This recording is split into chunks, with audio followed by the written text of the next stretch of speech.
Welcome to my Let's Play of this wonderful game, The Golden Treasure, The Great Green. This game, for me, is a wonderful, wonderful game. You just listen to the music and everything. And I think that many has done the Let's Plays of this game. I have seen a few on YouTube. Well, here is mine. And for me, this game is absolutely beautiful. If you ask me, absolutely beautiful. I have to say, this is not my first time. I have played this game many, many, many times. So, when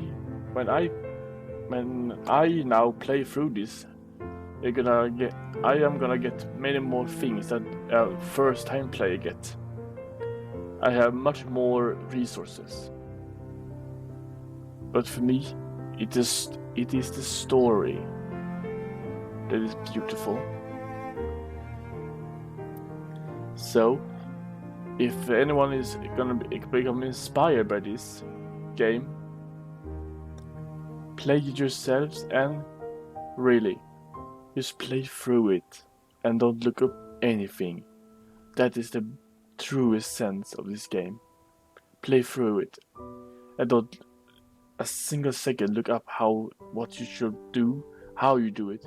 Figure everything out yourself. That is the core of this beautiful game. Well, here we go, a new life. Where should I begin? From the very beginning. Yes. A box without hinges, key or lid, yet golden treasure inside is hid. What is it? Bilbo Baggins, the Hobbit.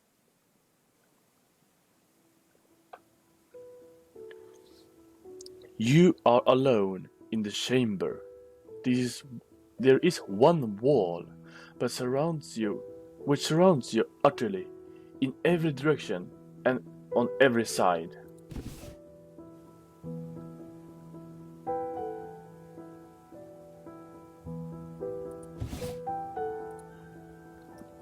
The wall is made of love, and it embraces you.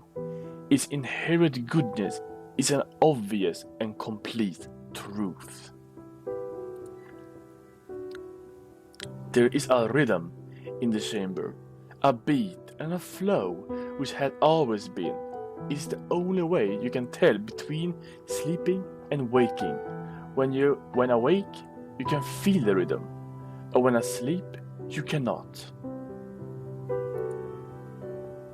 Which time do you enjoy the most? Me? I enjoy being awake.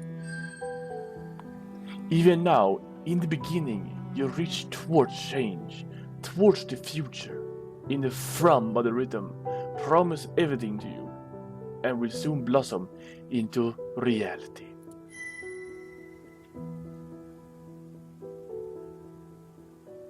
Then, after a time, you hear the voice.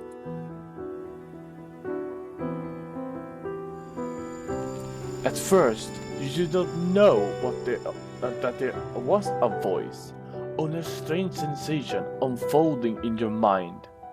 A soothing warmth, pulses of orange color, and the comforting taste of brimstone on your tongue.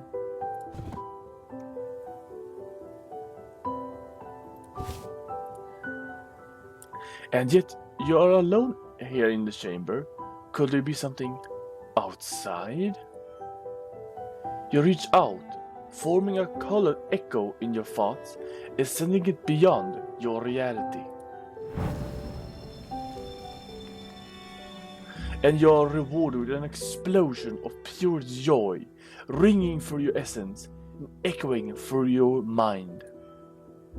In time, you learn the differences between the emotions, the colors of the mind, that the voice outside the wall would pour into you through its mind song, and which you would pour back, and so you discover happiness and sadness, anger and calm, fear and curiosity, an innumerable spectrum of others.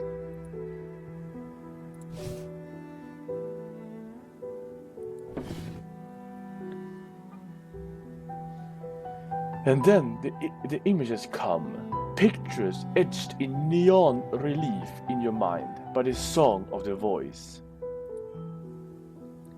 There are images of amazing beings, of stately tree, an honorable, reliable stone, of shattering stream, and murmuring sea, and of the great giver, who is also called Sun, and the great birther, who receives from Sun and gives birth to all things, who we also call Earth.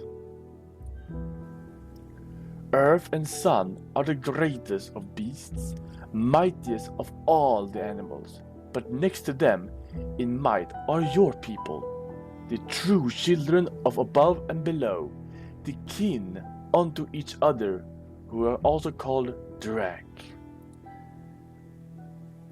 The voice then asks you a question. O tiny kin yet to be, which shall you become? Sun, the radiant one, the great giver, who rules and slays and is slain and reborn each day, or Earth, who circle dance to Sun's music, who nurtures, peaceful and omnipotent, birds all good beasts, knows all silent secrets, and obeys forever. For me is the power and the glory and the rise and the fall, both. I wish to be Sun. For me is knowing and the healing and the dance of the circle. I wish to be Earth. For me, I am Earth.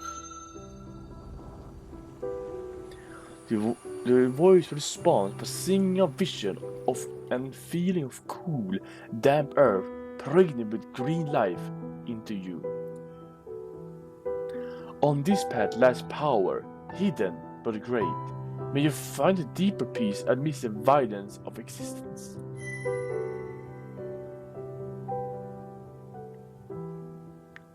Time has little meaning in the chamber, marked only by the rhythm within you.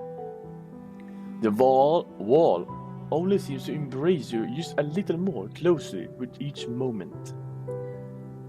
The voice from outside leaves and returns again and again, continuing to instruct you gently and at a slow pace, ensuring that you can receive its song and build yourself around it. It teaches you of many good beasts, those of fur and scale, feather and fin. Some are swift, like the hopping long-ear, and some are powerful, like the horned grazers, but all are good, and all have their own music. Most importantly, it teaches you the two great laws.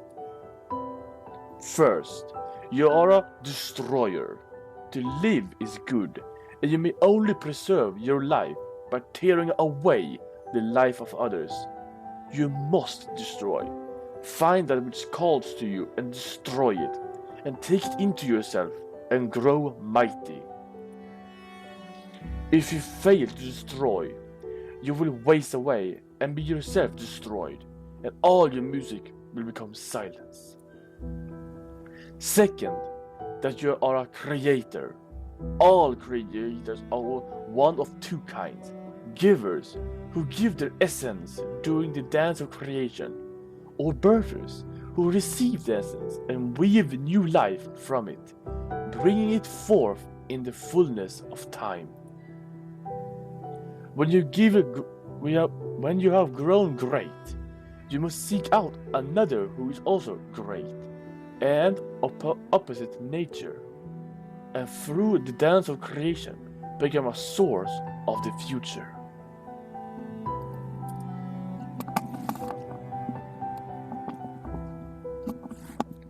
If you fail in this, the destiny of the children of heaven and earth will waste away.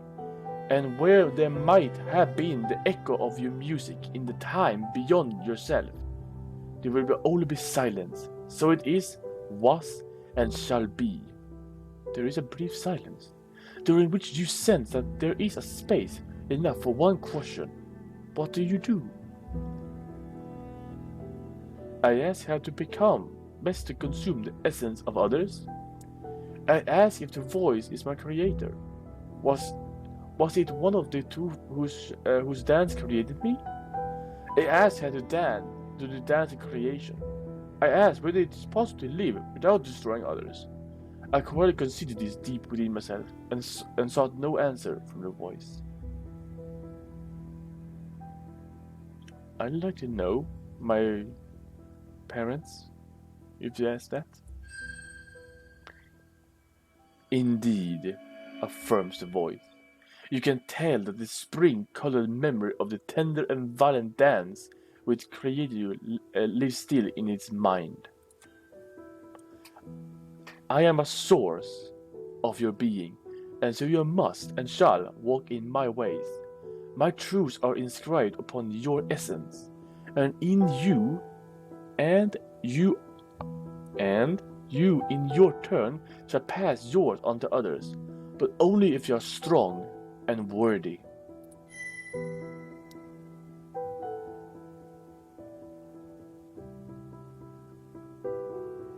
Beyond the two great laws, sings the voice, there is one lesser law. It is not great. If you violate it, you shall not be destroyed. Nevertheless, taste this truth and chain it within your mind. You must seek treasure. Treasure comes in many kinds, but you will know it when you find it. Treasure is something rare and of worth to all the true children of heaven and earth. By taking treasure as your own, you shall prove your greatness to other kin. Whether obtained by strength of body or of mind, or any other thing, it matters not. All that matters is that you must gather all treasures to yourself. Some are obvious, but well guarded, and some require little strength, but are difficult to find. None, though, are both obvious and easily obtained, or they would not be treasure. If I do not need to survive, why must I seek treasure? What is the greatest treasure? Are all treasures such as can be smelled and touched and seen? We give a treasure great voice. I allow silence to reign, seeking answers within myself. I like this answer here. No, but all can value that which is rare and beautiful and can be sensed. Some few count other things among their treasures. So, things such as rare truths and ways of being, or knowledge of true songs which destroy and create in strange ways, but not all can agree as to their worth. If you can, you must seek to build a golden trove, a vast gathering of glittering treasure which none could deny. Hunt not the unknown, that path is less sure. However, you sense that there are indeed things less known which some may find to be very, very great treasure.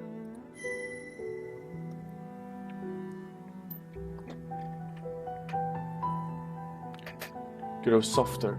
Now I leave you, my kin and my creation. You may never hear my song again, nor I yours. I have imparted the true great laws as is my duty. You are a destroyer and you are a creator, and these truths are woven into your like warmth into blessed flame. If you cease to be a destroyer or creator, you will no longer be kin. And you know the lesser law, the seeking and taking of treasure. Though you may survive and be well fed and strong of body, if you have no treasure, you will never be called great among the kin. You will never know the pleasure of the dance of creation, and your creator self will languish in a frigid void. All other laws are false. These alone bind us. Remember that you are a Drakekin. Drakekin. All other beings of this world must stand in the shadow of your beautiful and terrible music. The rhythm which you feel now flowing through you is a rhythm of life. To have the rhythm within you is to be alive. To be silent without the rhythm is the perfect sign of death. Nature shall now be your guide, companion and opponent, your friend, enemy, and always, always your teacher. There is no being born of earth, the great birther, and the sun, the great giver, greater than you. The music of our people is great. Rejoice, know that your essence has been woven into such a body, and that such a fate is yours. When you at last escape from the wall which I have put around you, both to keep you safe and to test you, then you will be worthy to begin the great adventure which some call life. And with that final message, the idea of yourself exploded from potentially into reality. The voice fades and is gone. You know that it will not return. How do you feel in that moment? Relieved to be alone again? Excited to begin a mysterious journey ahead? Abandon my creator? An admiration for my creator? Nothing. Excited. You are eager to show the world how great you are, how much greater you shall become. You dance a tiny, tiny dance within the confines of the chamber, and sing raw, pure songs of hope and longing into the nothingness beyond the wall.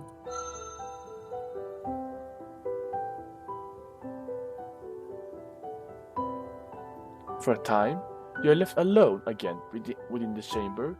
You feel the measured beating of your rhythm within you, and drift in and out of consciousness. The wall seems to have gotten smaller, hugging you tightly indeed. Your rhythm has swelled into mighty chords.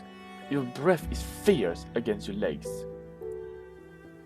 Suddenly, and without warning, the voice returns. It's not a measured song, rife with ordered signals as last time, but a lurid gas of feelings and ideas suddenly thrust upon you. Be aware of the other seed, the no-tails, the flat faces. Beware their terrible music. Beware the seed of the others. Beware! And suddenly, there's an awful silence, a space left behind where something should have been. No other voices enter your mind. A few times you think you may be receiving a song, but it always proves to be simply yourself echoing tiny hopes, fears, and dreams. And meanwhile, the wall which is made of love, which has always embraced you, is squeezing you very tightly. Its love, once so pure and benign, has become toxic.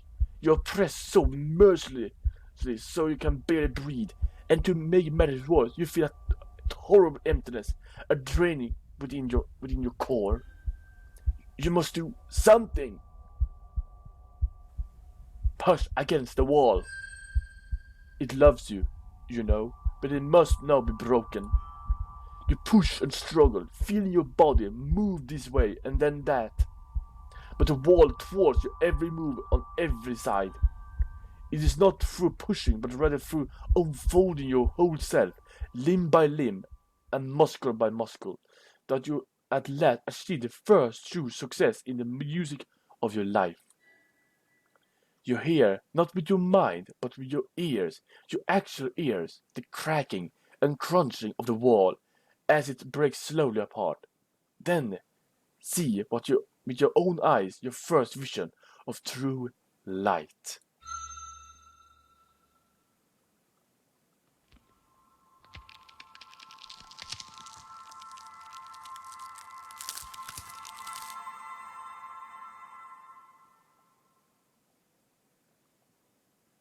Part 1. Happy those early days, when on some gilded cloud of flower my gazing soul would dwell an hour, and in those wicked glories spy some shadows of eternity. Henry Vulcan, to retreat.